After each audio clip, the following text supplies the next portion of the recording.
Hello, everyone. Angelo here, Hollywood filmmaker. I'm in my apartment in Hollywood, but for 2.5 years before this, I lived in my car and I struggled through a lot of it. And I want to talk about how I went from being homeless and no job to getting a job and then getting a place to live. I've wanted to do this video for a while, I've thought about it, and I documented pretty much the entirety of my time being homeless and talked about pretty much everything I went through. And there were things that were very valuable to me about it and things that were very difficult and challenging. I wouldn't change any of it. Definitely changed my perspective. And I want to talk about this because I thought about all these like inspirational stories of seeing like a homeless person who may be really talented at something. A lot of times it seems like it's music or singing or the guy with the golden voice. And it becomes a way of sort of like gaming the image of homelessness for our own entertainment and our own satisfaction. Like, look, if you're deserving enough, everyone will get together the resources to give you a home. There was one where a woman, I think she was singing on the metro somewhere. I forget. I think it was in LA. I'm not sure. And police saw her and like decided to film her, which, man, that would scare me. And but like she was singing, and so people thought, well, she's so talented, we got to get her a home or something. And they put together the money to get her a home. Interesting how that happens when someone is like in a country where it's like system wide, like housing is difficult to get, it's difficult to keep, rents go up way high, but your income doesn't necessarily go any higher. And this creates for a lot of housing insecurity, a lot of homelessness, people choosing between rent and food, or rent and medication, or food and medication, and or transportation and food, or whatever. Or we're talking medication, forget medication, sometimes just choosing between the money to bury your loved one or getting to work. And I wanted to talk about this because it seems like such a comforting story. Like, oh, like, see, if you're deserving enough, you'll get a home.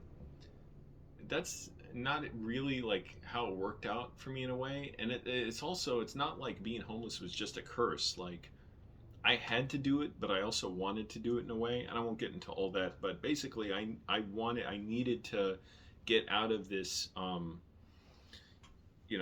this pattern I was in of going to work, barely affording to live, like being scared basically to go out ever. So I like had no social life.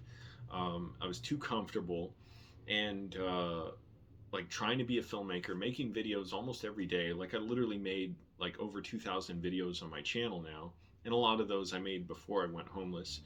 But I knew I had to do this to go after what I wanted, and I didn't realize it would lead to me being in LA.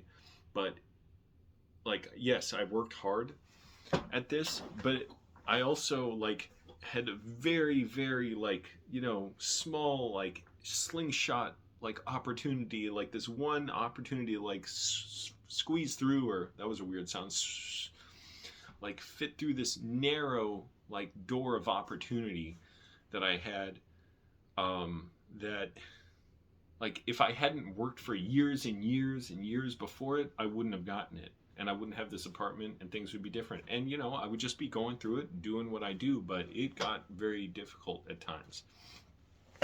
So here's the short version, and then I'll elaborate a little bit.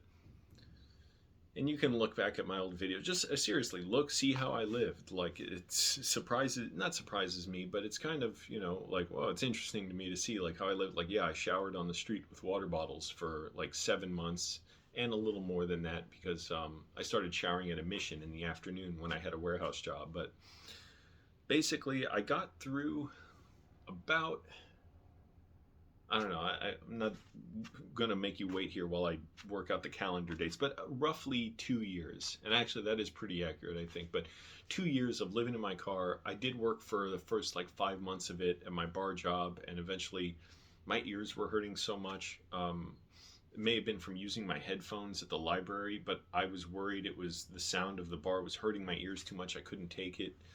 And I was just sick of living this lie where it's like, I want to be a filmmaker. That's what I am. I'm pursuing it more and more, and getting out of this sort of hypnotized existence of go to work, go home, go to work, go home, go to the grocery store, make videos, and not a whole lot changing. So after 2 years or so, I was really desperate for money. I had jobs here and there, like film gigs that paid, little gigs helping out friends that paid some, but ultimately I became really desperate for money. I got a job with a terrible company called On Track. Worked for them for about 5 months. Horrible experience. I enjoyed the actual work, like the just moving boxes around. It was kind of fun. It was like a game. Plus, I burned a ton of calories. Like I could eat a huge meal after work, and I still lost like 15 pounds there. Like, working like eating a big meal after work every day, and I basically had to. Like I was still losing weight, eating these huge like fish salads. Um, so getting that job was not super difficult, but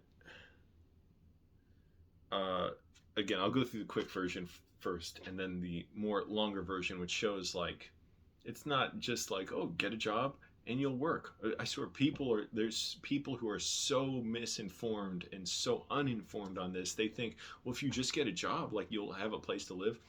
I worked at On Track for 5 months roughly, and I could not afford a place to live. For one thing, I had massive credit card debt, and I had to uh, file bankruptcy. I realized like I'm never going to get out of this debt, and like I'll never be able to afford a home. Like this is a nightmare. So I had to pay, now I forget, I think I paid $2,500 for a lawyer for bankruptcy, which he helped me a ton. um, or was it 2000? I don't remember exactly, but it was a large figure. So paid a lot of money to a lawyer. Had to do a ton of paperwork. That was on my phone in my car while I'm overheating, dehydrated.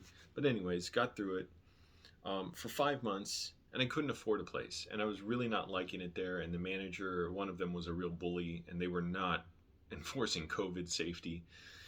And I was complaining about that like dozens of times, and they were just getting to the point like they're just like treating me with disdain for it. And so I was showering at a mission in the afternoon after work. So I would go to work at like 3 in the morning because it got too cold to shower on the street in the morning. I did it for the first 2 weeks. It was brutal. Like I was in so much pain showering in like 40 some degree temperatures.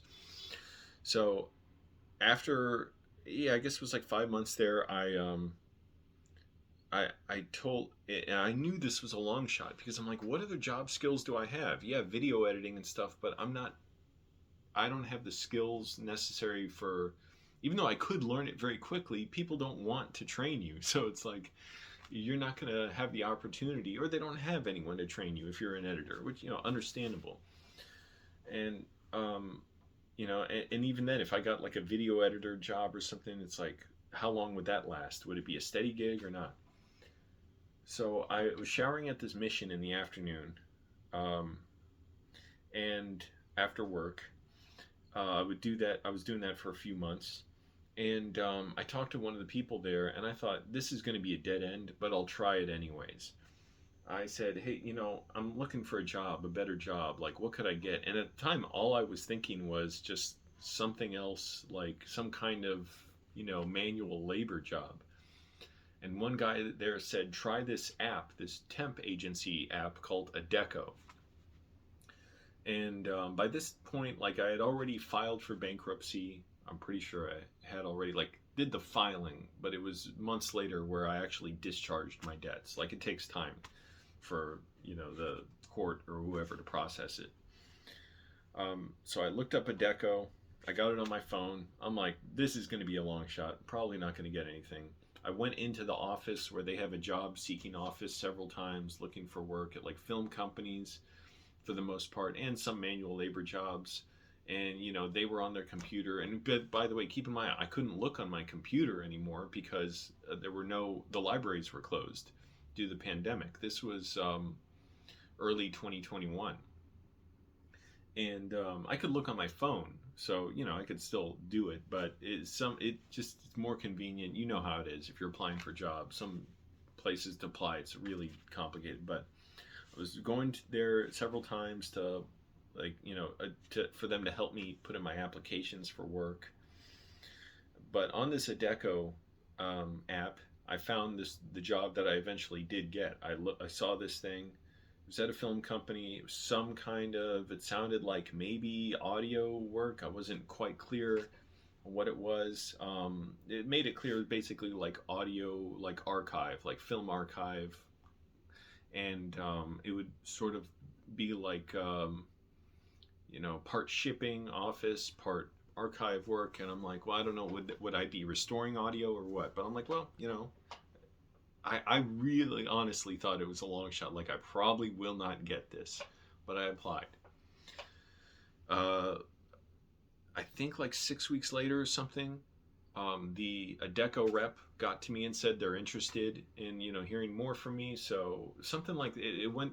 I forget the whole process. It took a while. It took like a month or 6 weeks to hear anything.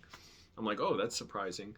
So that rep, they helped like shape my resume a little bit, which was incredibly helpful because I didn't even know how to tailor my resume for this job. First of all, I couldn't type up my resume anymore. Someone did reach out to me and help me with it. Actually, somebody uh, in New Zealand reached out to me and just offered to help with my resume. That was a great help, and that was a big part of it. So basically, I applied on this app, ended up interviewing, got the job. First 2 weeks of the job, I was homeless. I would park my car kind of far down away from the building, so hopefully no one see all my clothes and stuff and sleeping bag and stuff in my car. Got the stimulus check, the Biden stimulus after, so Biden was inaugurated. And with that, and with my first week or two of paychecks from work, looked on Craigslist. I was scared of looking up places because I'm like, man, they're going to be some kind of predator. It's going to be awful. Just meeting landlords can be really uncomfortable, and they're jerks. And like, even if I asked, like, hey, what happens if this toilet that looks like it has a half a gallon of pressure clogs, will you fix it? And this one guy, this was back in Springfield in Virginia, he said, well, I don't, the toilet's clogged. I mean, yeah, sure, we'll get it fixed. I'm like, okay. And the bathroom was like a dungeon. It was disgusting. So I literally in my head thought, I'm gonna have to fight this guy, whoever it is, to get this place. Came over, was lucky to find parking on the street. I still didn't really know what it was like to find parking in LA after 2 years here, because I was used to parking in the valley where you can find lots of parking pretty easily.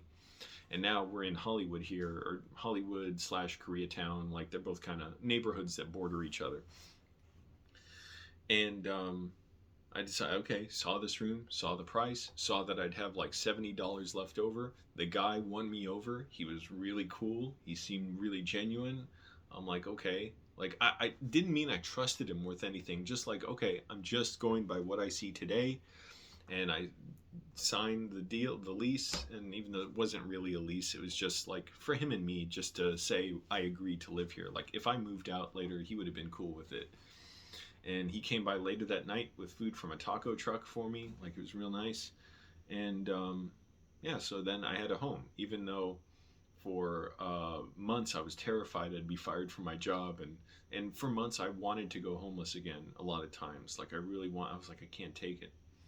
The stress of missing being homeless, but also the stress of having roommates and stuff, even though this is by far not the least worst place, roommates I've had. And I say that having had one roommate be, a total jerk to me, get mad at me over some nonsense. Another roommate terrorizing the apartment a bunch, and a bunch of cops coming in here over it. Another roommate, him and his girlfriend, stealing my stuff and keeping me up at night. Still far from the worst place I've lived. And I'm like, glad I just kept going through it, pushing and losing my car to another hit and run.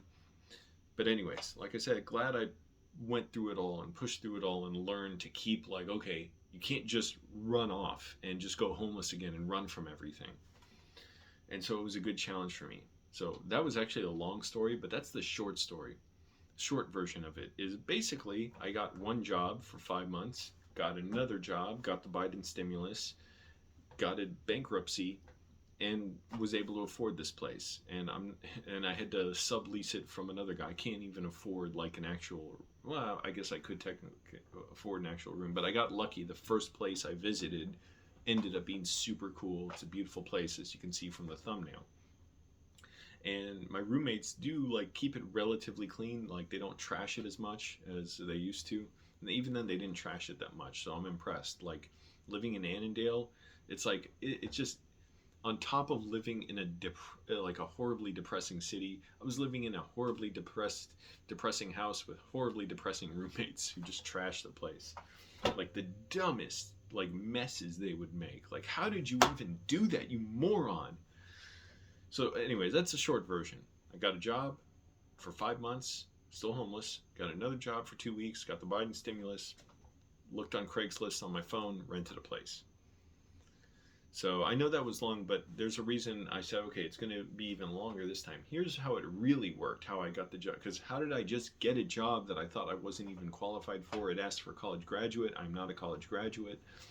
I had to hide the fact that I was homeless. I did not want them knowing that at all. Like, so here's how what I saw as the events of years and years earlier leading into this opportunity.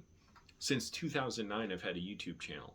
Been putting up videos. At first few years, I didn't put them up much. It's amazing to think about now, but I didn't put them up much because I was like, well, I'll just put them up for whenever I have time for fun. I didn't realize what an opportunity it was. But back then also too, not many people were monetized. Like it wasn't a huge opportunity necessarily. You could only upload like 3 to 5 minute videos or something. Amazing to think about. Now you can just put up a video basically as long as you want. So I had built up all these followers and like a lot of followers on Twitter too. So between YouTube and Twitter, had a lot of followers, and I started learning to be less self-conscious and just put out there everything I was going through. Whereas years ago, I didn't even say what job I had. Like, people didn't really know who I was. I just didn't want to tell who I was, and I just didn't feel good about my life in a lot of ways. But anyway, so I built up that, and with my mom too. Like so we had, I don't know how many. By the time I finished or stopped being homeless, like 19,000 subscribers, somewhere around there. So I had all that going for me, and I was doing all right on YouTube, making money while I was homeless. Not a lot, obviously. There were many months where I couldn't afford new shoes, could barely afford clothes, and my shoes were falling apart to where they were unwearable. Throughout all that time when I was homeless, I kept going out a lot, meeting lots of people, and getting work on films, a lot of times for free. But even then it was great because it might either lead to a paid job, which it did sometimes, or it was at the very least free food for me. And that was great because food is very expensive. And great experiences too. I slept in a mansion shortly after I came to LA, and I was trying to be as generous as I could with my time and what help I could give people. So that mansion that I slept in, that ended up being, and that was in, I think, Corona del Mar, like 30 or 60 miles south of LA. That ended up being because I worked on another film. I got that job because I was very tenacious about getting it. They initially turned me down, but the director on the film, I emailed him the next day. I said, hey, do you want to just get lunch sometime? He called me right back and hired me, and they ended up really needing me. Someone on that film said, oh, maybe you have a YouTube channel. Maybe you could help out this other guy with your YouTube videos. He wants to do something to promote what he's doing. So I did, and he put me on the movie he was directing. Met a bunch of people through that I'm still connected to. And another big, and I ended up meeting a lot of just people who like somehow, got the word out about my situation and or share my videos or like them. But not only that, I went to Sunspace. I happened to, one of the guys who watched my videos, he was from Annandale, I guess, or he grew up around there, and my Annandale video went viral. I remember him commenting, like saying, hey, I used to work at the Giant there or whatever. Well, he's out here. He's a musician out here. I met him, and he knew who I was. And he was going to this show, this little concert at this place called Sunspace. I don't even think I knew the name at the time. I just said, whatever, I'll go. Beautiful place, super cool. Again, along with having a YouTube channel for years, about 10 years at this point, because I started in 2009, and this was 2019 that I'm talking about. I went to Sunspace, and earlier that day, I had purchased a book. I have it here.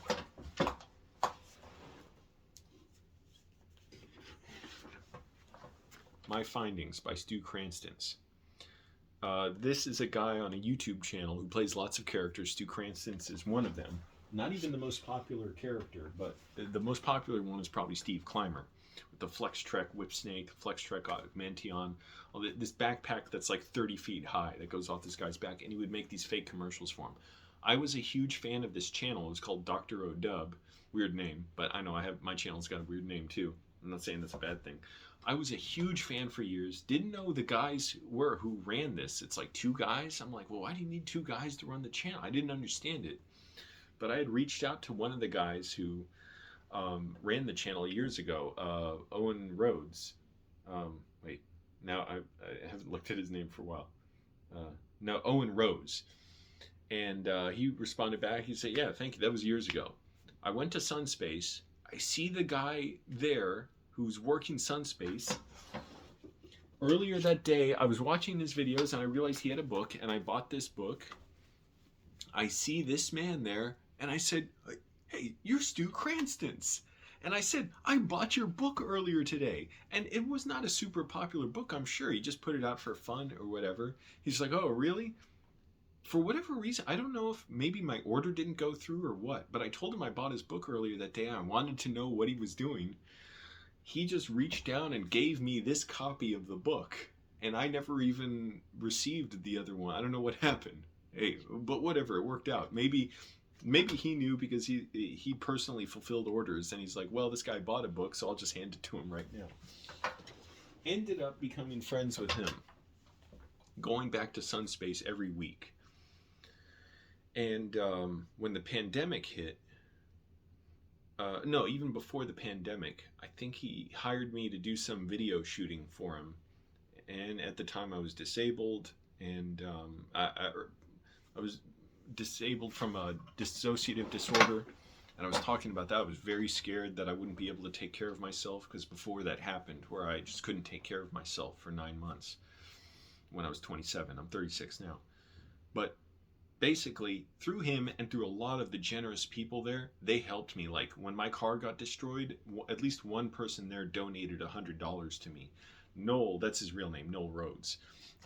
He hired me several times to do work for him, and paid me for it. He let me use, after the pandemic hit and he had to close Sunspace for 6 months, it was still there, and he wasn't having shows there. He let me use it as an office. It was awesome. He would still hire me to do stuff for him, to shoot videos, and let me just hang out there when, like, they did live streams for a while of these jazz concerts. And eventually Sunspace did close, and that's when I thought, wow, I really do need to find something now. And even one of the guys there, he put me up in an Airbnb that he didn't end up using for a few days. Beautiful place. I have videos from there too. So basically, and also during this time, a lot of people from Twitter were, trying to help each other, donate to each other, and a lot of people donated to me. That made it possible to survive. Because if I didn't pay my car insurance, my gas, and also food, it would have been really hard to survive. So just putting my story out there every day, showing what I was doing, that helped me survive. And that was possible because I had built this channel for years. I'd built up the discipline for it. I was waking up earlier and earlier every day, getting up, exercising, trying to take care of myself. And that was building up a lot of confidence in me too, even though I still felt very down about myself in a lot of ways. I had spent a long time learning like how to talk to people, like sales techniques, from Jordan Belfort, even though I'm not behind a lot of the other stuff he's done. And I'm not just talking about before he went to prison. I mean, since he's turned into this, I don't want to get into it. I don't like the stuff he promotes, but it taught me so much about how to talk to people and have goals and have confidence. And I learned from other people too, like about the importance of health and getting up earlier and pushing yourself, every day, because I was miserable when I woke up late and just started my day late. And I realized I had to build up this discipline so that when the opportunity did come to get this nice job that I have now, I would be ready for it. And so I was lucky enough to get an interview opportunity. And it was funny. I think I was kind of hoping to do it in person because I was like, I don't have a home. I don't want to do a video interview in my car and it's going to look trashed. The car, what am I going to do? Where am I going to put my stuff?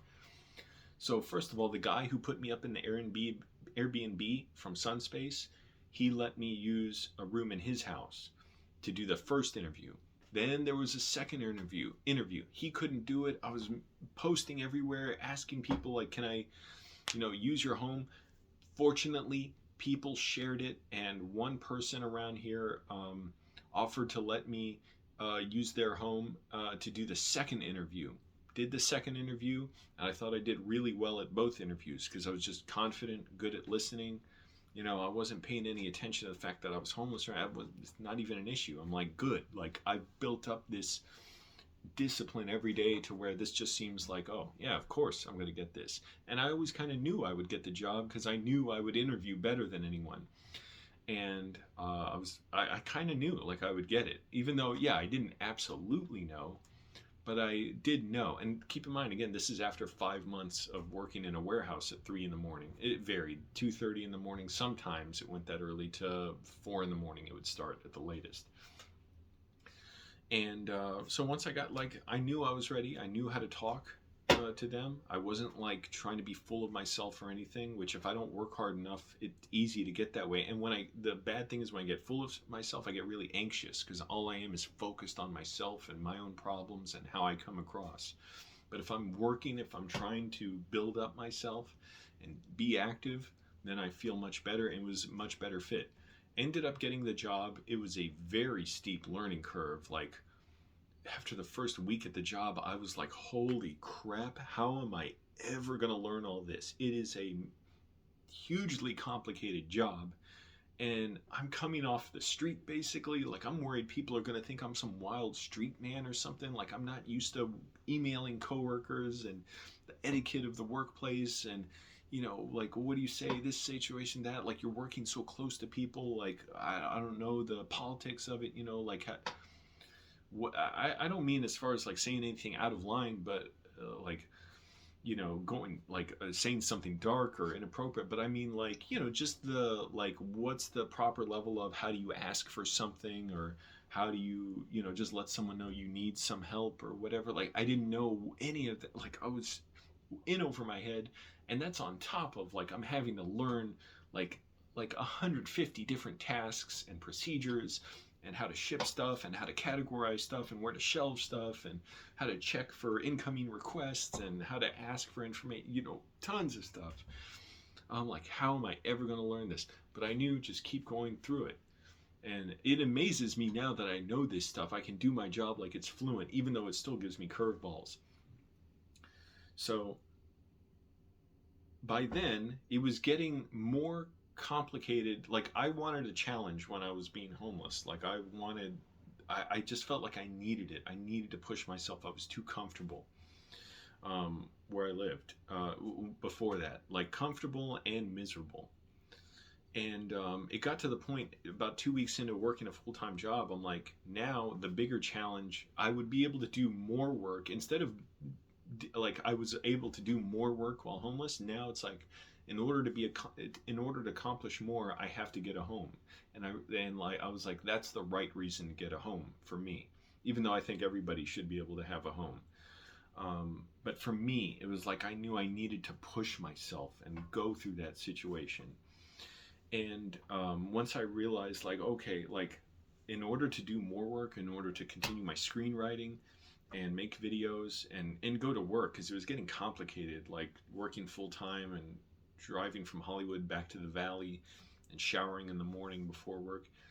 and eating. You know, it was all getting complex, and it would help to refrigerate my food, and it also helped to shower a lot, have a real shower, because I couldn't shower at the mission with the hours I was working at the current job I have.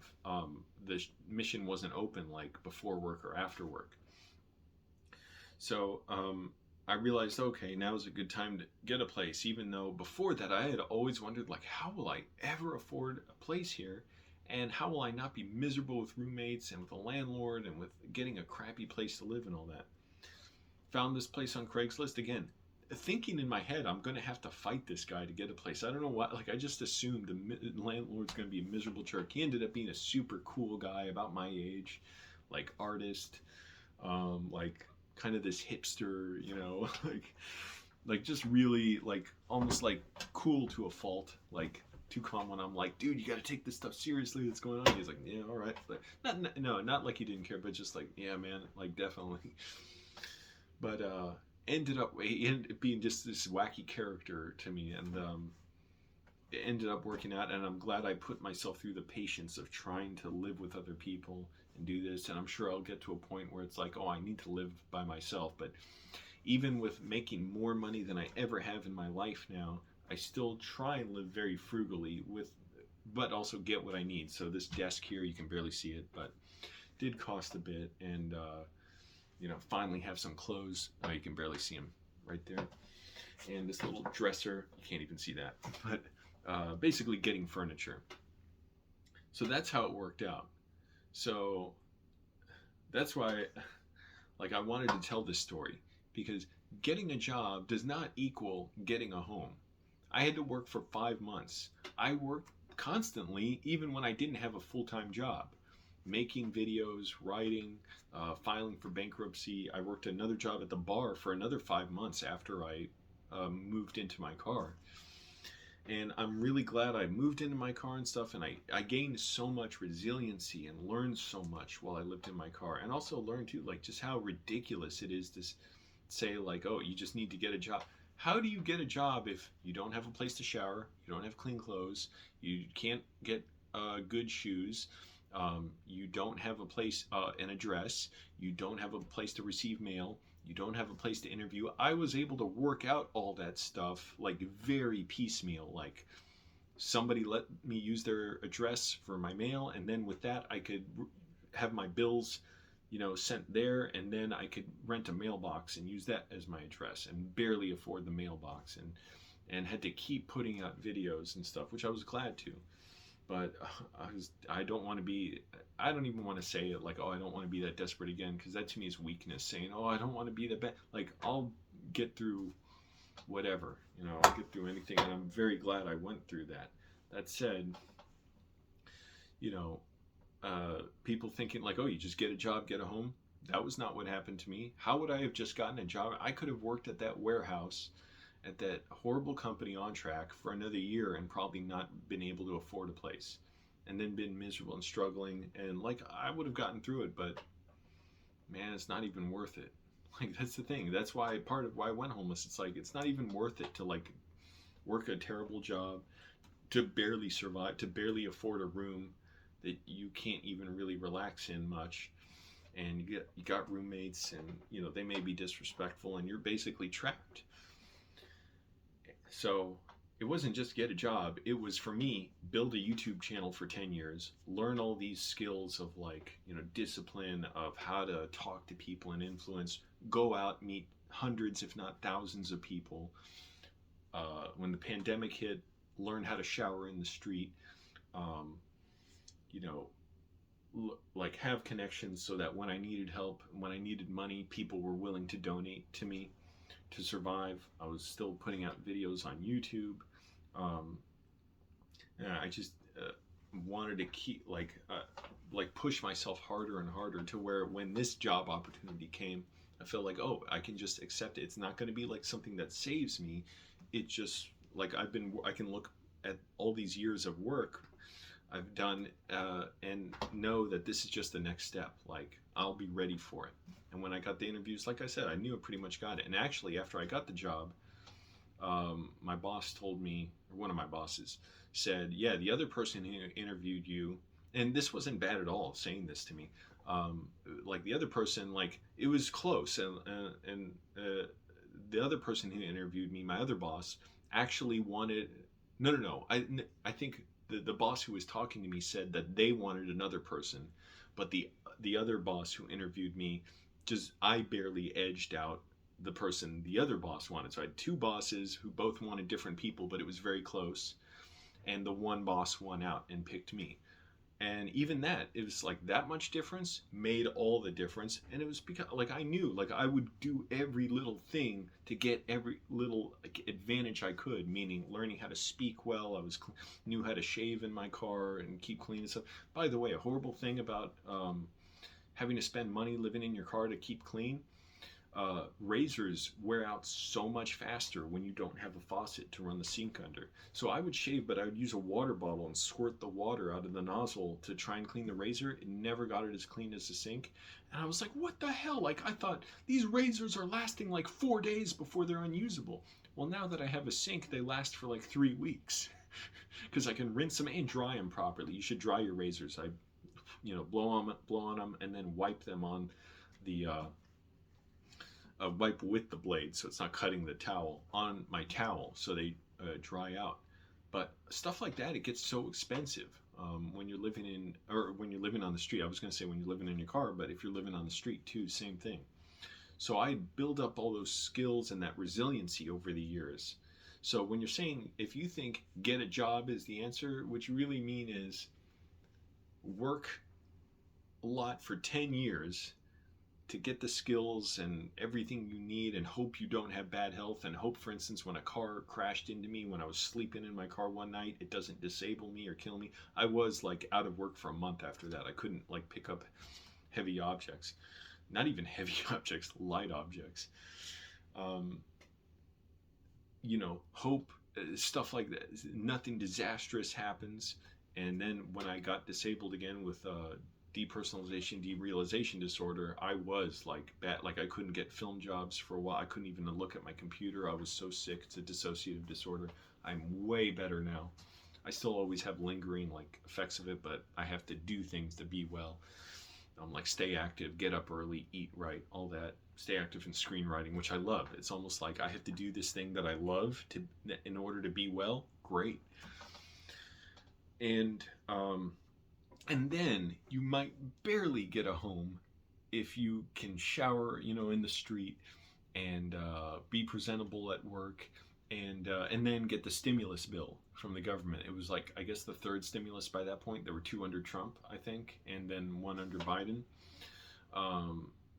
So yeah, then after all that, just barely be. And even then, there were many times I wanted to either move out or live in my car, but I had to learn to sort of be patient and deal with people rather than just leave, which is the easy thing about being homeless. Like I could just leave, just go away, just be on my own. But I learned this was the bigger challenge, so it was actually good to do this, and I need to keep it a bigger challenge. So anyways, that's the story of how I went from homeless to living in a Hollywood apartment.